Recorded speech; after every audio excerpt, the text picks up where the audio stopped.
The sinking of the Titanic on the night of April 14, 1912, remains one of the most poignant and well-documented maritime disasters in history. This video provides a comprehensive account of the events leading up to and following the Titanic's fateful collision with an iceberg, ultimately resulting in its tragic sinking.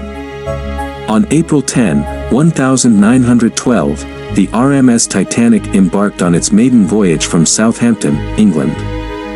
With stops in Cherbourg, France, and Queenstown, now known as Cove, Ireland, the ship carried over 2,200 passengers and crew members bound for New York City.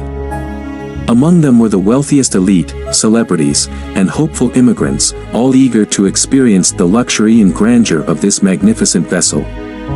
As the Titanic sailed through the North Atlantic on the night of April 14, 1912, the crew received multiple iceberg warnings from nearby ships via wireless telegraphy.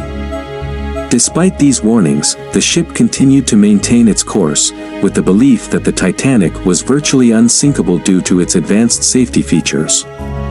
At 11:40 p.m., Lookout Frederick Fleet spotted an iceberg looming ahead and alerted the bridge. First Officer William Murdoch ordered the ship to be steered hard to port, left, and engines to be reversed, but it was too late. The starboard, right, side of the Titanic struck the iceberg, opening a series of rivets and damaging 5 of its watertight compartments. The Titanic's collision with the iceberg caused severe damage that extended along the starboard side below the waterline. The iceberg had buckled and torn the ship's hull, allowing icy seawater to flood the forward compartments. The Titanic was designed with a series of 16 watertight compartments, each capable of being sealed to prevent the ingress of water.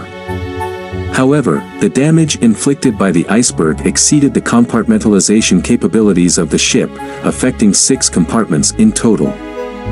Upon realizing the gravity of the situation, Captain Edward J. Smith ordered the ship's lifeboats to be uncovered and prepared for loading.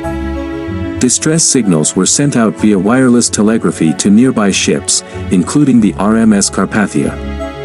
The ship's band played music to calm passengers and provide a semblance of normalcy in the midst of the unfolding disaster. The Titanic was equipped with lifeboats, but not nearly enough to accommodate all passengers and crew.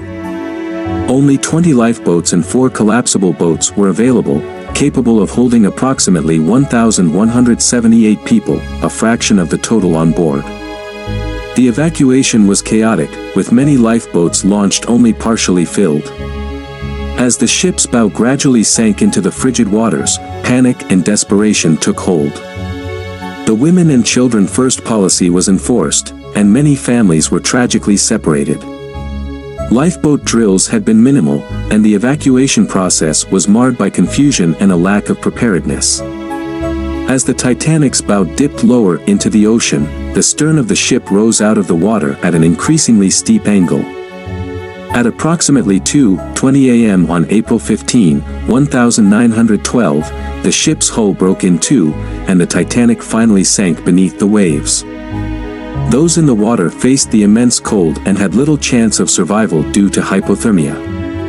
The nearby RMS Carpathia arrived at the scene in the early morning hours and rescued the survivors from lifeboats and life rafts. In total, approximately 710 people were saved, but over 1,500 perished in the disaster. The world was stunned by the tragedy, and it led to extensive inquiries and investigations on both sides of the Atlantic.